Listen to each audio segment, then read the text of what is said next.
Tu l'as sûrement entendu dans les récits de naissance, tu l'as lu sur des groupes, etc. Des phrases du genre elle a poussé comme une guerrière, ou elle poussait pas assez fort, ou même, je sais pas moi, elle poussait, mais elle poussait pas, mais c'était son corps qui poussait tout seul. Mais alors c'est quoi la différence entre la poussée réflexe et la poussée dirigée? Pourquoi on en parle autant dans les accouchements physiologiques? Pourquoi est-ce qu'ailleurs on n'en parle pas? Qu'est-ce que ça change concrètement? Aujourd'hui, je t'explique tout ça.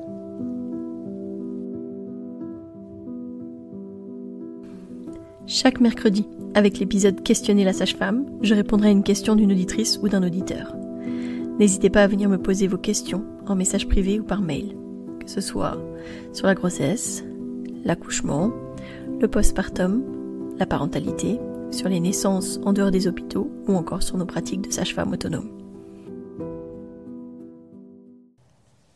Alors il y a une demande que j'ai souvent en prépa, des parents qui viennent pour se préparer à la naissance, souvent quand ils vont accoucher à l'hôpital, ils me demandent très souvent quand est-ce que tu vas m'apprendre à pousser? Quand est-ce qu'on va apprendre comment est-ce qu'on souffle, comment est-ce qu'on respire, comment est-ce qu'on pousse? Alors c'est vrai que dans les accouchements qu'on accompagne, comme on est uniquement dans un accompagnement physiologique, moi j'aime bien ne pas préparer du tout les gens à pousser. Alors quand on est amené à transférer, je vois à quel point ça heurte les équipes en mode mais tu lui as pas appris à pousser, etc. C'est parce que dans les clés de l'accouchement, une des clés les plus importantes, c'est de ne pas se connecter à son cerveau qui réfléchit. Donc de ne pas aller vers le néocortex, mais plutôt aller vers le cerveau reptilien, archaïque, qui fonctionne par l'instinct. Et dans la question de la poussée, clairement, il faut aller vers l'instinct et il faut aller vers attendre que le corps donne la réponse qu'il doit donner. Entre la poussée réflexe et la poussée dirigée, franchement, j'entends tout et n'importe quoi. Je crois que tout ce qui peut se dire sur le sujet se dit et qu'on dit « Ah oui, mais on peut ressentir la poussée réflexe même quand on a une péri, etc. » On peut, mais il faut vraiment qu'elle soit peu dosée. Si elle est trop dosée, il n'y aura pas de poussée réflexe. Qu'est-ce que c'est la poussée réflexe? Qu'est-ce que c'est le besoin de pousser? Qu'est-ce que c'est que la poussée dirigée? Alors le besoin de pousser, je pense qu'il y a beaucoup de femmes qui identifient ce besoin en fait quand le bébé commence à descendre dans le bassin et puis que sa tête appuie sur le rectum. Et donc la sensation qu'ont les femmes à ce moment-là, c'est qu'elles ont envie d'aller à selle, elles ont envie de faire caca. Comme d'habitude, quand elles ont cette sensation, elles vont aux toilettes et elles poussent, alors elles identifient cette sensation à « j'ai envie de pousser ». Mais normalement, il n'y a pas d'envie de pousser. On attend que le corps pousse tout seul. Ce qui va se passer, c'est que le bébé va descendre dans le bassin encore plus bas, encore un petit peu plus bas, encore un petit peu plus bas. Surtout si c'est un premier bébé, ça prend du temps ce passage à l'intérieur du bassin. Je le répète souvent, c'est pas parce qu'on a dilatation complète qu'on doit se mettre à pousser. Ça, c'est dans les films, c'est dans les séries, c'est dans ce qu'on nous fait croire. Et le problème, c'est que du coup, c'est devenu un peu la norme. Et que quand on nous dit « Ah, voilà, on a dilatation complète, on va pouvoir s'installer, on va essayer de pousser, on va voir comment est-ce que ça se passe », les femmes écoutent. Les femmes sont dociles, et puis elles s'installent, et puis elles essayent de pousser, parce qu'on leur dit qu'il faut pousser. Et à ce moment-là, on leur explique comment pousser, si elles ont été suivies par la maison de naissance, et qu'elles n'ont pas appris à pousser. En tout cas, ça va être trop tôt. Ça va être trop tôt, parce que le réflexe de pousser, il va venir quand le bébé est beaucoup plus bas, quand il va venir appuyer sur des muscles profonds, et à ce moment-là, il va donner le réflexe d'expulsion. Alors ça, c'est la poussée réflexe. C'est comme quand on vomit. C'est aussi puissant que quand on vomit. Ça veut dire qu'on ne peut pas l'empêcher, comme quand on vomit. Et puis c'est par à-coups. Quand on vomit, on ne fait pas... mais on vomit par à-coups, et puis on a tout le corps qui chasse, on a les abdominaux qui se contractent, et puis ça aide aussi à chasser le contenu de l'estomac. C'est très, très, très, très, très puissant. Eh bien, la poussée réflexe, c'est aussi puissant. Les abdominaux vont se contracter, l'utérus va chasser, et donc la combinaison des deux, c'est ultra puissant, les femmes n'ont plus qu'à accompagner. Moi, je dis souvent, la poussée réflexe, c'est le Graal. Quand on l'a, on peut se dire qu'on est bon, parce que là, le corps est bon, le bébé est bien placé, il est au bon endroit, on ne va pas pousser pour rien pendant des heures, tout est bien mis, et en général, ça va aider. Alors après, parfois les femmes ressentent cette poussée réflexe avant que le col soit entièrement dilaté, parce que ce bébé descend assez bas et vient stimuler justement ses muscles profonds et donner quand même le réflexe d'expulsion. Alors je sais que dans les hôpitaux, ils sont très stressés par rapport à ça, mais très souvent en fait, le fait que le bébé va venir par à-coups, va finir par ouvrir la fin du col, et c'est ok en fait. Alors L'injonction de pousser, la poussée dirigée, c'est quand justement on dit à une femme, bon maintenant on va s'installer, on va pousser. Elle pousse pas du tout de la même manière. Moi j'aime bien dire que la poussée dirigée, c'est comme quand on a fait guindaille, donc quand on a fait la fête et puis qu'on a un peu la gueule de bois le matin, puis qu'on se dit oh là là, j'ai la nausée, je vais me faire vomir, ça ira mieux, et qu'on met ses doigts dans sa bouche, d'accord, et puis on va aller toucher sa glotte. On va finir par vomir, d'accord. Quand on va te faire pousser, tu vas finir aussi par accoucher. Mais c'est pas aussi puissant. Je veux dire, quand on met ses doigts au fond de sa gorge, le réflexe vient du fond de la gorge. On va finir par vomir, mais ça prend plus de temps et c'est beaucoup moins puissant que quand c'est le corps qui a dit c'est bon, no way là. Ouais, on va faire sortir ce qui doit sortir là parce que ça va pas. C'est pas du tout la même chose. Et il faut savoir que si je me fais vomir, eh bien je vais inhiber le réflexe vomitif. Si je pousse, j'allais dire si je me fais pousser, bref, si je pousse de manière dirigée, si je pousse alors que j'ai pas encore de contraction, etc., eh bien je risque d'inhiber aussi le réflexe d'expulsion, donc la poussée réflexe. Au niveau de la poussée, il y a beaucoup de croyances, beaucoup de femmes qui, quand elles viennent pour un deuxième bébé, par exemple, me disent « Je savais pas comment pousser, j'arrivais pas à pousser, mon bébé à chaque fois remontait. C'est que je poussais mal, je poussais mal. » Donc en fait, on a toujours cette impression que les femmes font pas correctement. Et en fait, c'est parce que l'injonction de « Allez, continuez, encore, plus loin, etc. » et que le bébé remonte, c'est comme « Mince, je fais pas correctement, le bébé remonte. » Tous les bébés remontent en fait, hein, ils vont pas rester en tension comme ça pendant longtemps. D'abord parce que c'est pas confortable pour eux, puis c'est pas non plus confortable pour les tissus de la maman, pour les muqueuses, etc.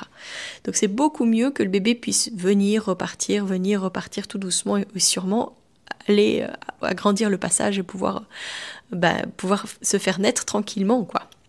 Donc quand on fait de la poussée dirigée, mais qu'en plus on donne des consignes pour maintenir encore plus longtemps, par là, c'est bien, etc., on fait pousser aussi pendant longtemps sur une poussée longue, etc., en essayant de maintenir le bébé au même endroit. Donc on met les femmes un peu en échec, elles se disent « Oh non, c'est pas possible, j'y arrive pas ». Ou alors, en plus de ça, on est un peu trop vite dans l'idée de « il va falloir intervenir, il va falloir faire des choses ». Clairement, si on fait pousser trop tôt, et que du coup la poussée dure trop longtemps, eh bien ils ont tendance aussi à instrumentaliser, à aller utiliser les ventouses, les forceps ou à faire des épisiotomies pour que le bébé sorte. La poussée réflexe, c'est ton corps qui pousse, sans que tu aies à y penser en fait. C'est déclenché par vraiment la stimulation du bébé, la descente du bébé, et souvent c'est un besoin irrépressible, ça pousse tout seul. En fait les femmes elles disent mais en fait je n'avais rien à faire, ça poussait tout seul. Ça, c'est la poussée réflexe. La poussée dirigée, c'est une consigne qui est donnée par un ou une professionnelle où on te demande de bloquer ta respiration et de pousser comme pour la selle, mais de pousser longtemps. Je vais vous mettre maintenant des audios. D'abord un audio d'une poussée dirigée pour que vous entendiez bien en fait cette femme qui pousse puis qui reprend son air et puis on lui dit allez encore plus loin encore, voilà. Puis je vais vous mettre quelques petits extraits aussi d'accouchement physiologique et vous allez entendre aussi qu'on n'est pas du tout dans le même ton, dans la même manière d'accompagner. Souvent on est là, c'est bien, continue, c'est super, reste dans la confiance. Et les femmes poussent au fur et à mesure. Certaines crient très fort parce qu'elles vont aller chercher la force et la puissance dans le cri.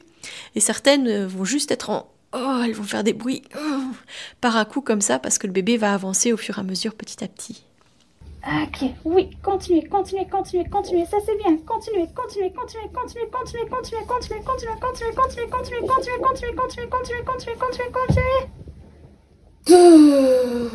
Allez, ok, une troisième fois. J'arrive pas.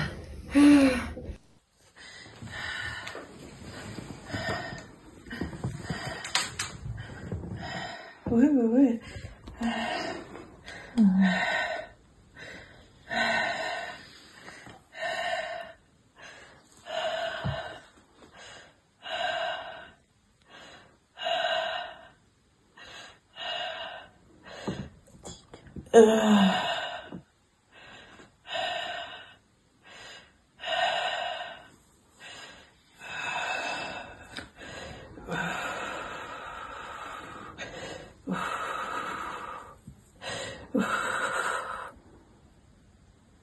Super.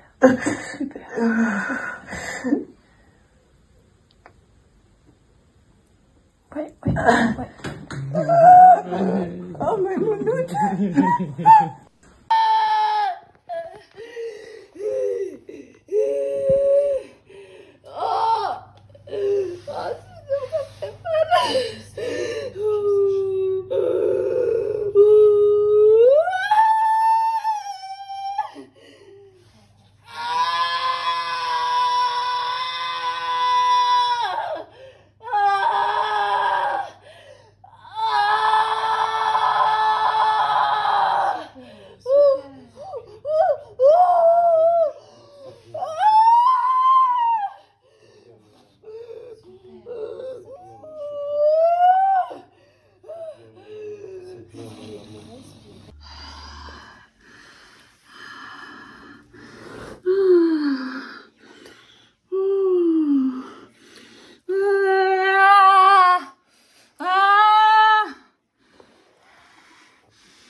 Clairement, dans ces sons que je vous ai partagés, on sent et on entend la différence, en fait, la recherche de la puissance, puis cette manière qu'ont les femmes de respirer, de reprendre leur souffle naturellement, en fait, et puis je dirais, en fait, rien n'est dirigé. On ne leur dit rien et pourtant elles font les choses pour que ce soit correct. Alors j'imagine que c'est un peu poignant pour vous. Je sais que par exemple le cri qu'il y a en début d'épisode, des épisodes du lundi, heurte parfois certaines personnes, mais typiquement le son que vous entendez dans l'épisode du lundi, bien, c'est une femme qui est en train de pousser son bébé. C'est souvent des sons très graves comme ça. Et là vous entendez justement en fait ces femmes qui dans leur pleine puissance mettent au monde leur bébé sans qu'on leur dise comment faire. Ça, c'est la poussée réflexe. Quand on laisse le corps faire, pas de péridurale forte, pas de consigne extérieure, etc., pas de poussée dirigée, il y a beaucoup de femmes qui ressentent ce réflexe. Elles ne décident pas de pousser, ça vient tout seul. Clairement, dans les accouchements à domicile, en maison de naissance, dans les accouchements physiologiques, on le voit très souvent, les femmes, elles grognent, elles vibrent, elles font des oh, elles soufflent, elles poussent en soufflant, etc. Quand on a la péridurale, quand elle n'est pas trop dosée, la femme va peut-être ressentir un petit peu quand même ce réflexe, mais ça va être beaucoup moins fort parce qu'on a endormi une partie des muscles qui vont normalement fonctionner. Donc on va proposer plus facilement des poussées dirigées pour aider le bébé à sortir. C'est pas mal en soi, hein, c'est un outil, mais par contre, souvent les poussées dirigées elles vont se faire sur le dos, le pied dans les étriers, on va faire de la mécanique, on va demander aux femmes de ramener leurs jambes contre elles, on va leur demander de ramener leur torse et de pousser, en fait, de faire quelque chose de mécanique. Et il ne faut pas oublier en plus que dans la position gynécologique, en fait, le bébé lutte contre la gravité. La gravité, elle est dans l'autre sens. Si on la met à quatre pattes, ça marchera mieux. Mais voilà. Donc ce qui est important de comprendre, c'est ce qui se passe, c'est que en fait, si on laisse faire la nature, si on laisse faire le corps, en fait, le bébé va être capable de venir stimuler quelque chose qui va faire qu'il va y avoir un réflexe et ça va être beaucoup, beaucoup, beaucoup plus facile d'accoucher.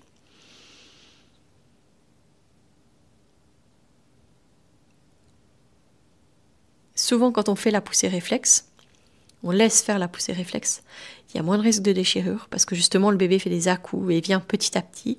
Il y a moins de fatigue et il y a une meilleure oxygénation du bébé parce que justement il y a des micro-pauses entre. La femme ne pousse pas en continu tout le temps, tout le long de la grossesse, tout le long de la contraction. Et ça, c'est hyper important de s'en rendre compte.